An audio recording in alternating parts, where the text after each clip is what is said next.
Now, the fundamental issue with this Igbo king is his lack of self-awareness and his lack of self-accountability.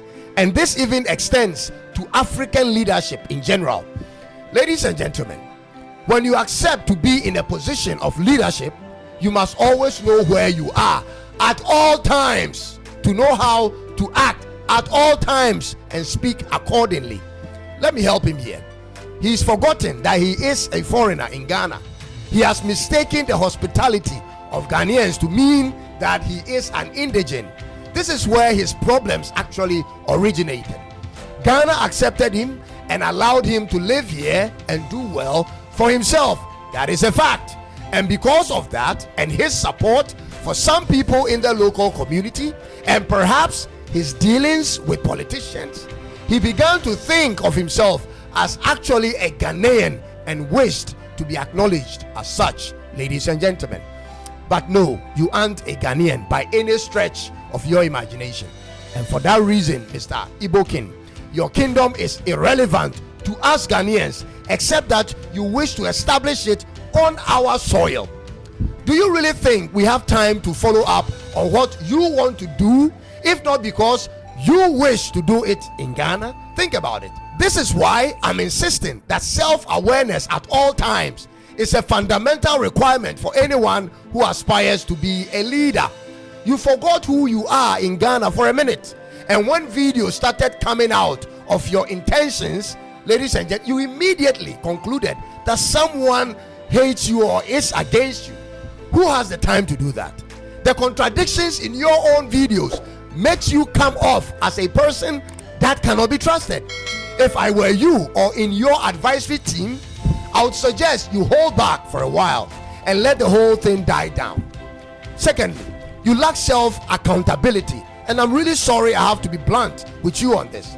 Listen, I have so many critical issues researching on about Africa, and I wouldn't have given you a second of my time on my platform if you weren't seen in videos making those statements about your plans of establishing a kingdom in Ghana. If it didn't happen, I would never mention your name. This is how you lack self-accountability. When you encounter a problem, you don't look at the root cause and the solutions with an objective mind or eye. The first thing you do is look around for someone to blame, just as typical as African politicians. This explains why the whole of Africa is plunged into a mess even after 60 years of having independence. We never figured out how to live our lives independent of the colonizers. We blame them every step of the way till this day. Oga, hear me well. This is free advice for you. You have been crowned a king by your own people in Ghana, number one. This is something nobody can contest with you. You want to build a community for your people in Ghana, number two, which your earlier videos prove you wanted to do. I'm okay if you have changed your mind, but you are a foreigner in Ghana, number three. These three things I've said are all facts. The question you should ask yourself in light of these 3 pointers I've given you is, how do I do what I want to do in a legal framework that won't attract any type of attacks or backlash from the laws of the country and from the local people? That is the question you should have asked. This is where you needed to start from, because I can guarantee you this, ladies and gentlemen. If anyone walked into any Igbo state in Nigeria and started speaking of building a kingdom and a community to serve the people of his tribe, I don't think the local people, the local Igbo people, will pat the person on the back for a wonderful vision and encourage him to carry on. I don't think that is what will happen. This isn't a common thing found in any country in the world. This isn't how it's done. Everywhere in the world, there are communities of immigrants who do exactly what you intend to do. So this isn't a new thing you are trying to do, but they do it within the legal framework of the local system. So this is what I am saying, ladies and gentlemen. If it is your desire to do anything in Ghana, seek legal counsel and always choose peace over confrontations. Listen, you don't want to be involved in anything that will constantly bring a grudge between you and the local people, even when you think you are doing the right thing. You don't want to do that.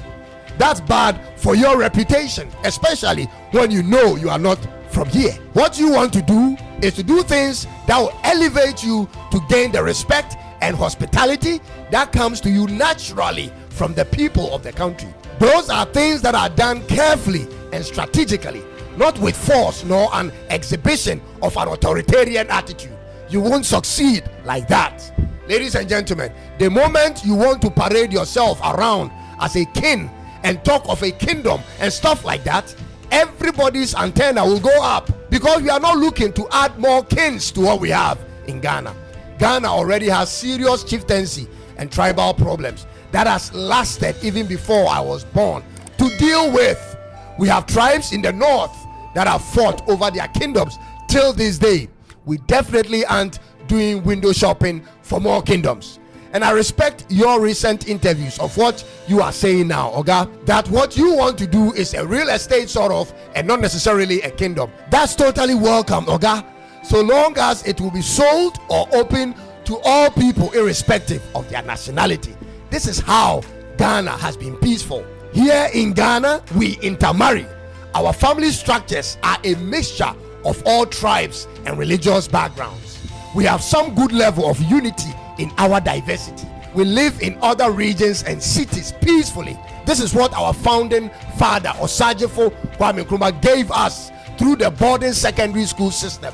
He made sure that each person left his region to study in other regions, so that by the time you return home, you don't find these people, those people on the other side, as strangers. Therefore, we live alongside one another and we live in peace. We don't want to turn into a tribal sort of segregation. There is no room, Oga, for an Igbo estate only in Ghana. I repeat, there is no room for an Igbo only estate in Ghana. Ghana is for all Ghanaians and those who live peacefully within. Let's continue to keep it that way.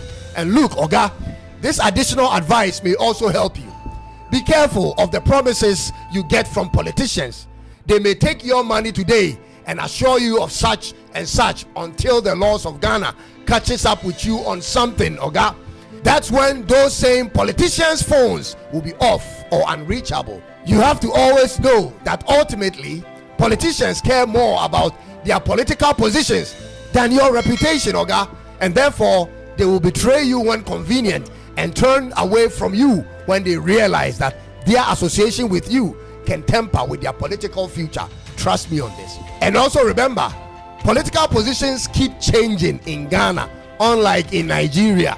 And whenever there is a change in the leadership of the country, there is a lot of uncertainty that happens next. And just so you understand me properly, Oga, I want to share this story with you because your wife is a fanti.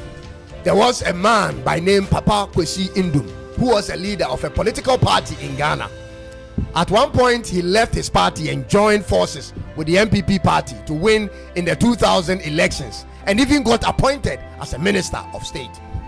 This same MPP party that he supported and received an appointment for lost elections in 2008 and 2012, only to come back to power in 2016 and collapse his most vibrant businesses. Ask your wife, she'll tell you about this story. So be very wary about politicians' promises. Now finally, these go to the man of the moment, Hassan Ayariga. For the first time, ladies and gentlemen, I've seen a man I can call a patriot of Ghana. Mr. Ayariga, you have my respect for standing up for Ghana. When politicians were hiding, you chose to stand and take action. Unfortunately, I don't know much about you except for the coffin incident in the presidential debates. But you are a national treasure, Mr. Ayariga. We love you on the street and respect you for your commitment to protecting the sovereignty of Ghana, no matter how lonely you may feel right now. Mr. Ayariga, you have our full support. You have the full support of the street as well. And God bless you. And hopefully your party considers the 3 ideologies I proposed to President Mahama on this platform. It is somewhere among my videos. Please check it out. That'll be all for now, ladies and gentlemen.